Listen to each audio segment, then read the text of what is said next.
রেলগাড়ির সামনের অংশটা ডাইনির মুখের মতো হয়ে যায়। তারপর সেই ডাইনি মুখ রেলগাড়িটি চলতে শুরু করে। নিমতলার শ্মশানে চিতা দাউ দাউ করে জ্বলছে, আর শ্মশানের পাশে একটা বড় ছাতিম গাছে পা ঝুলিয়ে বসে গল্প করছে এক ডাইনি ও মামদভূত। বুঝলি মামদ, বেঁচে থাকতে মানুষ শুধু উন্নতির জন্য ছোটাছুটি করছে। কত তাড়াতাড়ি চারিদিকে প্রযুক্তিবিদ্যার উন্নতি ঘটছে। যুগের হাওয়া হু হু করে বদলে যাচ্ছে। কিন্তু ভেবে দেখেছিস, সারা বিশ্ব ছোটাছুটি করে যতই উন্নতি করে ফেলুক না কেন, মরার পরে এই শ্মশানের চিতা ও মাটিতে কফন সমাধির প্রযুক্তির উন্নতির কোনো প্রয়োজন নেই। এই দুই চিরকালই এক থাকবে। মামদ, তুই তো একদম ঠিক কথা বলেছিস। তাই তো যুগ যুগান্তর ধরে এই শ্মশান একই রকম আছে। রিটায়ারমেন্ট জীবনটা এই শান্তিপুরের শ্মশানে আমরা বেশ শান্তিতেই কাটাচ্ছি বল। ডাইনি ও মামদভূত গাছের ডালে বসে বসে নানান সুখ দুঃখের গল্প করতে থাকে। নাও, এবার তাড়াতাড়ি খেয়ে শুয়ে পড়বে চলো। তুমি তো আবার কালকে সকালের ট্রেনে শহরে যাবে। হ্যাঁ গিন্নি, কাল ভোর ভোর উঠতে হবে। আমাদের গ্রামে যে কোনো রেল স্টেশন নেই। 3.5 মাইল পথ হেঁটে গিয়ে তারপর স্টেশন। সকাল 6টার ট্রেন ধরতে না পারলে যে মুশকিল হবে। কবে যে আমাদের গ্রামের উপর দিয়ে একটা রেল লাইন যাবে কি জানি। আমাদের শান্তিপুরে রেল স্টেশন হলে মানুষের খুব উপকার হয়। এরপর তারা খাওয়া দাওয়া শেষ করে ঘুমিয়ে পড়ে।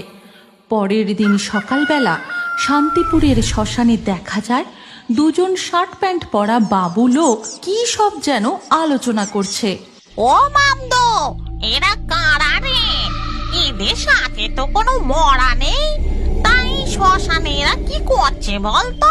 কি জানি, ব্যাটাগুলো ইঞ্জিরি মিশিয়ে এমন ভাবে কথা বলছে, ওদের ভাষা বোঝা দেয়। Our calculation is right. এই জঙ্গলের মধ্যে দিয়ে রেল লাইনটা নিয়ে গেলে দুটো স্টেশনের ডিস্টেন্স অনেকটাই কমে যাবে। Yes, you are right. পাশে শ্মশান, আমাদের কিন্তু খুব সাবধানে কাজ করতে হবে। আরে তুমি যে কি বলো, তুমি এখন ভূতে বিশ্বাস করো নাকি? ওসব কিছু হবে না। আমরা গিয়ে অফিসারকে জানিয়ে দিই, কাল থেকেই জঙ্গল কেটে রেল লাইন পাতার কাজ শুরু হয়ে যাবে। এরপর ওই দুজন শার্ট প্যান্ট পরা লোক শান্তিপুরের শ্মশান থেকে চলে যায়। এদিকে মামদো ডাইনিকে বলে, এই যায়নি, ওদের কথাবার্তা আমার ভালো ঠেকলো না রে। মনে হয় আমাদের শান্তি আর বেশি দিনের নয়। ওরা কি সব রেল লাইন নিয়ে পরিকল্পনা করছিল? কি বলছিস রে? রেল লাইন আমাদের এই শ্মশানে? না না, এটা কখনোই হতে পারে না। আমরা তা হতে দেব না।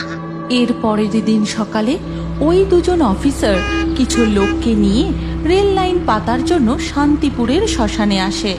এই নাও নাও, তোমরা তাড়াতাড়ি হাত চালাও। দেখতে পাচ্ছ না পাশে শ্মশান? আজই সন্ধে হবার আগে কাজ মিটিয়ে আমাদের ফিরে যেতে হবে। এরপর শ্মশানের পাশে জোর কদমে কাজ শুরু হয়ে যায়। যন্ত্রের আওয়াজে নিরিবিলি শ্মশান চত্বর গম গম করতে থাকে। জঙ্গলের পশুরা ভয় পেয়ে এদিক সেদিক ছুটে পালায়, পাখিরাও উড়ে যায়। আমাদের শ্মশানে কি মহাবিপদ নেমে এলো! এরা যে আমাদের আর শান্তিতে থাকতে দেবে না দেখছে। অবলা জীবগুলো যে ঘর ছাড়া হবে, আমাদের কিছু একটা ব্যবস্থা করতেই হবে। ওদেরকে আটকাতেই হবে। ঠিক তখনই মামদো ভুতুরে শক্তির দ্বারা একটা গাছের ডাল ভেঙে তাদের সামনে হুড়মুড়িয়ে ফেলে দেয়। ওরে বাবারে, হঠাৎ এখানে গাছের ডাল কি করে ভেঙে পড়লো? ঠিক তখনই তাদের দিকে মামদো ও ডাইনি গাছের ফল ছুঁড়ে মারতে থাকে। মরে গেলাম রে! কোথা থেকে আবার আমাদের উপর ফল উড়ে আসছে? আশেপাশে তো কোথাও বাঁদরও দেখছি না। বাবু, এই ব্যাপারটা আমাদের সুবিধার মনে হচ্ছে না। আমরা আর এখানে কাজ করবনি বাবু। পাশে শ্মশান, এসব ভুতুড়ে কাণ্ড। কোনোভাবেই পালিয়ে যাওয়া যাবে না। বড় অফিসাররা আমাদের উপর দায়িত্ব দিয়েছেন, আর এই কাজটা করতে পারলে আমরা প্রমোশন পাবো। যাই হয়ে যাক না কেন, আজকে কাজ শেষ করেই ফিরবো। তোমরা তাড়াতাড়ি হাত চালাও। তারা ভূতেদের অত্যাচার সহ্য করেও শ্মশানের পাশে রেল লাইন পাতার কাজ সম্পন্ন করে ফেলে। তাড়াতাড়ি ফিরে চলুন বাবু, নইলে এবার আমরা আর প্রাণে বাঁচবো না। তারা সবাই শান্তিপুরের শ্মশান চত্বর ছেড়ে চলে যায়। আর পরের দিন সকাল থেকেই রেল লাইন দিয়ে রেল ছুটতে শুরু করে। শান্তিপুরে তৈরি হয় নতুন রেল স্টেশন। গ্রামের মানুষজন রেলে চেপে তুমি যাই বলো দাদা, আমাদের গ্রামের এই রেল স্টেশনটা হয়ে বড় উপকার হয়েছে। ঠিক বলেছো দাদা, না হলে 3.5 মাইল পথ হেঁটে গিয়ে তারপর ট্রেন ধরতে হতো। এইভাবেই বেশ কিছুদিন কেটে যায়। শ্মশানের পাশ দিয়ে রেল ছুটে চলে। সারা দিন রাত রেলের শব্দে শ্মশানের ভূতেরা অতিষ্ঠ হয়ে ওঠে। এমনই এক গভীর রাতে শ্মশানের ভূতেরা বৈঠকে বসে। না না না, কোনোভাবেই নয়। এই শ্মশানের পাশ দিয়ে রেল চলাচল করতে দেওয়া যাবে না। এত খালি জায়গা পড়ে আছে, সেইখান দিয়ে রেল যাক, সেইখান দিয়ে ট্রেন যাক, আমাদের শ্মশানের পাশ দিয়ে কেন নিয়ে যেতে হবে? আমরা শান্তি চাই, আমরা শান্তি চাই। ওদেরকে আরো কঠিন ভাবে ভয় দেখাতে হবে। গাছের ডাল ভেঙে ফল ছুঁড়ে কোনো কাজ হবে না। রেল লাইন এখান থেকে সরানোর জন্য আমার মাথায় একটা ভয়ঙ্কর বুদ্ধি এসেছে। শোনো তোমরা। এর পরের দিন সকালে রেলগাড়ি যাবার সময় হঠাৎই সেই রেলগাড়ি শ্মশানের পাশে থেমে যায়। ডাইনি, এই সুযোগ, তুই এক্ষুনি ওই রেলগাড়ির মধ্যে ঢুকে যা। ডাইনি আত্মা হয়ে রেলগাড়ির মধ্যে ঢুকে যেতেই রেলগাড়ির সামনের অংশটা ডাইনির মুখের মতো হয়ে যায়। তারপর সেই ডাইনি মুখ রেলগাড়িটি চলতে শুরু করে। তখন ওদিকে একটি বাচ্চা মেয়ে তার মায়ের সাথে রেলগাড়ি দেখবে বলে দাঁড়িয়ে আছে। রেলগাড়ি আসার সময় হয়ে গেছে, দেখবি কি সুন্দর, কত বড় সেই রেলগাড়ি। কি মজা, আজ আমি রেলগাড়ি দেখবো। ঠিক তখনই সেই রেলগাড়িটি সেই দিকেই আসতে থাকে। আর অমন ভুতুরে ডাইনি মুখ রেলগাড়ি দেখে বাচ্চাটি খুব ভয় পেয়ে যায়। মা ভূত! রাম রাম রাম রাম রাম রাম, হে আমি কি দেখলাম?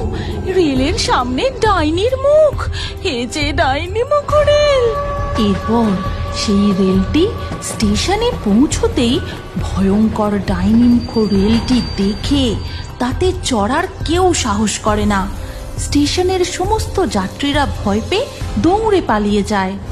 জানো, আজ তোমার মেয়েকে নিয়ে রেল দেখতে গিয়েছিলাম।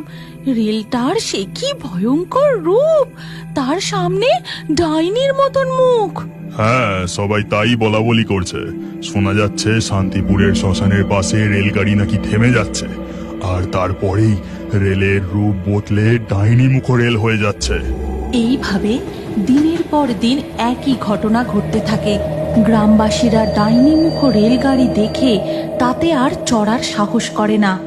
অবশেষে রেল কর্তৃপক্ষ শ্মশান চত্বরের এই রেল লাইনটি বন্ধ করে অন্য পথে নতুন রেল লাইন তৈরি করে। তারপর থেকে এই ঘটনা আর কখনো ঘটতে দেখা যায়নি। এই কদিন অনেক খাটাখাটনি হয়েছে। এবার আবার আমরা আগের মতো এই শ্মশানে শান্তিতে থাকতে পারবো।